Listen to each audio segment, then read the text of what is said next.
Hello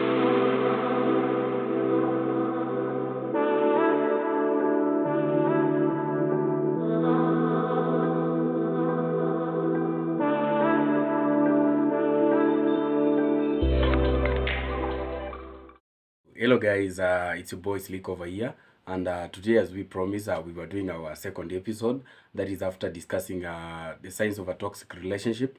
Today we are coming back again to discuss how to deal with a toxic relationship. So guys, after giving you a story about the signs of a toxic relationship, that is, today we're here to discuss about how are you going to deal with this toxic relationship. So guys, relax, enjoy, and just wait for you to be informed and to be educated about this thing. In a relationship, there are very different, different seasons. There's a time when you guys are cool, and there is a time when you guys have that, you guys are bruising each other a little bit here and there. And so, guys, as we said, there are different levels of toxicity in a relationship. That is, the toxicity may be simple, but it all depends with the type of relationship that you are in. But we are specifically going to focus on a toxic relationship, and here we are going to deal with how are you going to deal with this toxic relationship when it comes your way. So guys, as we all know, relationships are different, and it's so important, as we said in the last episode, it's so important to know when to walk out, because in a toxic relationship it's not good to stay there, because sometimes it may end up hurting you, that is your peace. That is, maybe sometimes you may hurt yourself physically, maybe emotionally. So guys, here we are going to give you the tips on how to deal with that. Is, if you're willing and ready to continue with your relationship and want to revive it, we're going to give you the tips on how to deal with this toxic relationship. So guys, welcome. And for those who are here for the first time, I said it's always I.C.E.E. You'll have fun, and it's always informative, creative, educative, and always entertaining, as your guy Slick always says. Let's go discuss this topic, because it's a giant topic that, according to the fans who are commented below in the previous video, I believe it's going to be a very good video, a very short, very educative, very entertaining video. Let's get into these, guys, because manzeni kumoto. Without wasting any time, I want to go to our first step of how to handle a toxic relationship. And our first step is, number one, you need to take time to yourself. That is, you personally, you have that self ability to heal yourself. That is from the previous scenarios, that is in a toxic relationship, as we say.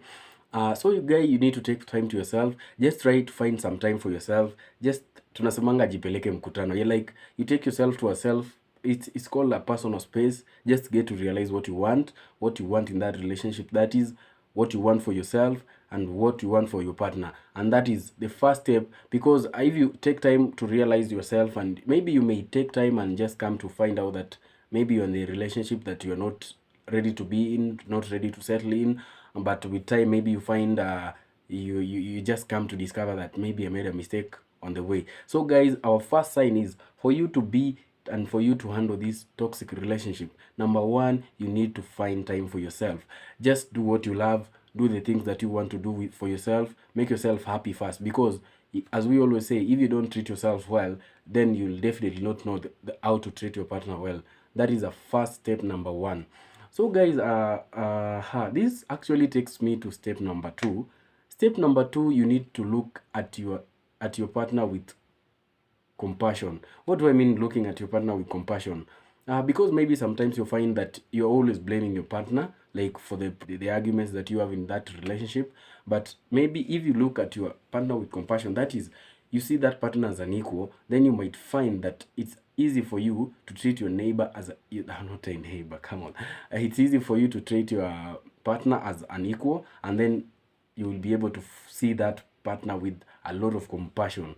That is sign number two. So when you tend to blame your partner for all the problems, maybe all the arguments that you have in a relationship, maybe sometimes you may take your time, that is, to look at what was the cause of the argument. Maybe you're the person behind all this. Maybe you have been having, maybe you're upset at work, that is, you're upset in school, maybe you're upset at, maybe maybe some person has wronged you in a way.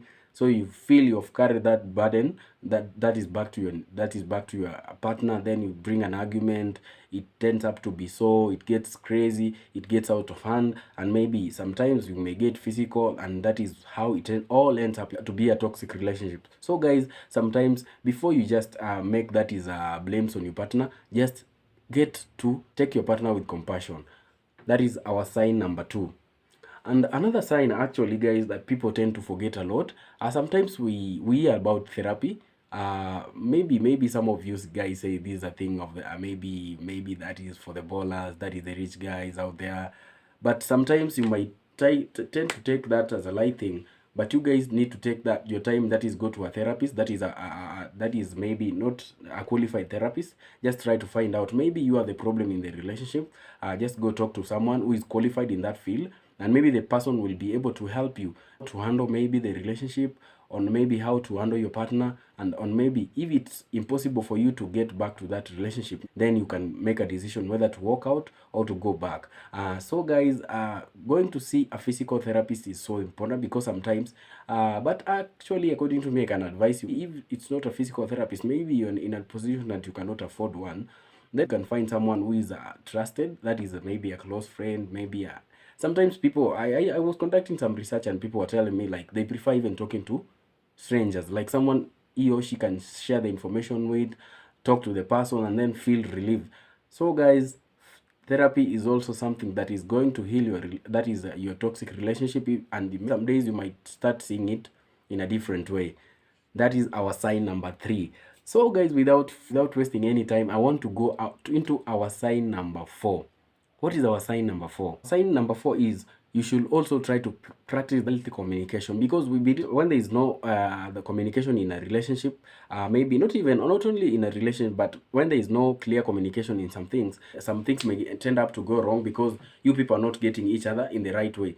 For example, I can give you a very clear example. Instead of you saying, you don't always listen to me when I'm talking, you're always doing your things, and blah blah. You can also try this. You can also try to tell your partner, that is, sometimes I get hurt when you're using your phone and while I'm talking to you, because I feel like you're not giving me the attention that I deserve. You should try some communication that doesn't make or doesn't break someone's ego, doesn't hurt someone's feelings. Something that is going to be, yes, you're trying to rectify that person, you're trying to communicate with that person and telling them the problem that you guys are going through, but in a polite way, that is, not in a way that will make the other partner feel offended, and maybe she or he will try to hit back, will with time definitely bring a heated argument. So you guys should try to practice some, that is a clear communication. Try to say, this thing is we instead of us doing this, let's do ABCD. Guys, I want to take us to another sign, and that is sign is being accountable for you. What do I mean by being accountable? That is, sometimes you might tend that you are the one who is causing the problems. Like, you tend to blame the other for the problems that are in the relationship. You tend to be blaming everyone this because of this. Sometimes you might take a step back and just sit and just try to find out, was I the cause of this problem?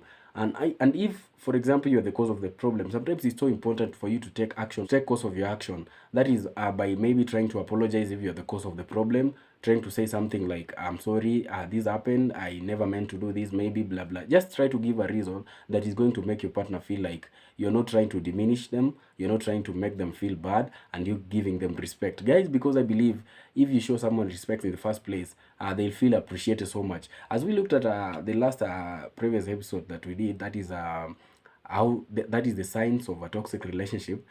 We find out that sometimes disrespect is a major cause of a toxic relationship. So guys, you should try also to be accountable for your own problems. That apologize maybe and say, I'm sorry for this happened, but maybe next time this won't happen. Is another way to handle this situation. For example, let me give you a very clear example. Sometimes we tend to assume that taking your personal time and trying to get away from this person, maybe finding your own time, finding your own place, sitting down and talking to yourself, maybe taking yourself to a, we say in Swahili, unajipeleka kamkutano kidogo. Like, sometimes you tend to take that space, try to think about some of, maybe focus on yourself and maybe not focus on the other person. Just take time to yourself and try to, like, maybe that will give the other partner some extra time to just think about, maybe what am I the cause of all this, and this will lead to the partner maybe trying to figure out new ways to try to help the relationship grow and maybe help work out in the relationship. Because I believe everyone who takes time, because sometimes when you take yourself to that is isolation a little bit, it gives you some strength, it gives you some inner ability to talk to yourself and feel like this is the right way and this is the right thing I should do to myself. Because sometimes you get that personal time, you do what you love, as I said earlier. Sometimes maybe you might, if it's a sport that you love doing, just do it to the fullest. Maybe it's, if you love dancing so much, go for those dancing classes. If you love like for example listening to music, go to that dance floor, just have fun to the fullest. Like, that is away from your partner. Take your time alone and try to discover, like, if I stay alone in my own cocoon, what am I going to realize that is or was causing that relationship to be toxic. So guys, it's so important for you to take that personal time and that personal space to try to build yourself, because if you take that personal space, sometimes you may find out that you'll get enough of what we call that is personal time, enough of the healing ability, and then maybe you'll get to realize what caused the problem. This actually takes me to another way on how to handle a toxic relationship, and this is actually setting boundaries. Sometimes you might feel like somebody is crossing your boundaries, but you are not in the right way to communicate and tell the partner that maybe there's something that you're doing that is not, that I don't like so much. So maybe sometimes you might set boundaries, that is set clear boundaries, and try to help your partner, that is understand that sometimes when you do these things, maybe for example, maybe let me give an example. Maybe someone is going out late into the night and you feel bad. Sometimes it's good to set boundaries. They like tell the person that if you stay up to this time, there's like in a clear way, not in a way that makes somebody also feel like you're trying to command the person and trying to take over the personal life. Sometimes it's good to communicate in a way that makes somebody feel like this thing that you're doing, or maybe for you staying late into the night outside doesn't make me feel comfortable. Sometimes I feel like ABCD. You try to explain to your partner that there are some things that you're doing that are not making me feel good. So I believe that by you setting boundaries makes somebody also remember that I should respect this boundary, because I should not be crossing this line, because if I cross on the other side, maybe it's going to affect my partner's emotions, my partner's feelings. So guys, you may tend to maybe avoid a lot of problems and create the solutions instead. So guys, I think you should try this, and maybe you may thank me later for this, because I believe every opportunity that somebody has given you, you should take it into your hands and try to put it into practice, because we at I.C.E.E Podcast, we always say that we are going to inform you, we are going to create studies, some entertaining information, we are going to create some educative information, and finally, not forgetting, we are all about creativity. That is the I.C.E.E Podcast. And again, till the next time, that is the next episode, I want to also ask those guys who have not subscribed. I believe that we have the subscription box below. And do not forget to subscribe and also share to your friends so that they may get the information, because we believe that information shared is information that is the generation and will help us as youth so that we may grow. And another thing, guys, we also have the notification bell. I believe you should also be able to be hitting that notification bell, because every time a new episode pops up, you will be one of the first viewers to see our that is our podcast, the first viewers to see our information, and I believe this is going to take you places. Guys, also I don't want to forget to ask you to comment below, because I believe through your comments, I appreciate so much for those who are commenting, because we get to learn a thing or through, we get to improve where we are not doing the right thing, maybe sometimes, because I'm also on a journey. I'm trying to discover and trying to make something that is going to maybe change a lot of generations. Maybe not today, maybe tomorrow, maybe a lot of years from today. But I believe through your comments we get that power to change whatever that is not in the right way. So guys, I want to appreciate you so much. It's your guys Leak over here. As always, I want to bring you that fresh content, that content that you always love to listen. And as Valentine's is always on the corner, guys, sometimes we say if it's a toxic relationship that you have tried to handle and it's not working, sometimes it's so important for you to move out, and maybe you might find someone who is better somewhere else, and that partner will maybe make you feel like you deserve it. Because as we always say at IC, if you feel like you're in a place that you don't feel you wanted, sometimes it's good to walk out and find a place that you wanted. Because if you find that something that makes you happy, you should try to focus on the things that make you happy and not the things that make you feel that your self-esteem is lowered. So guys, if you find your poison, let your poison kill you. Thank you, and I've been your amazing I.C.E.E Podcast. presenter, that is Sam Slick. Till next time, we're going to shoot our next episode. That is, as we promise, we're going to release new episodes each and every week so that we may entertain you, we may inform you, we may create some amazing content that is going to enlighten, educate you, and then it is entertain you. Thank you. Boom.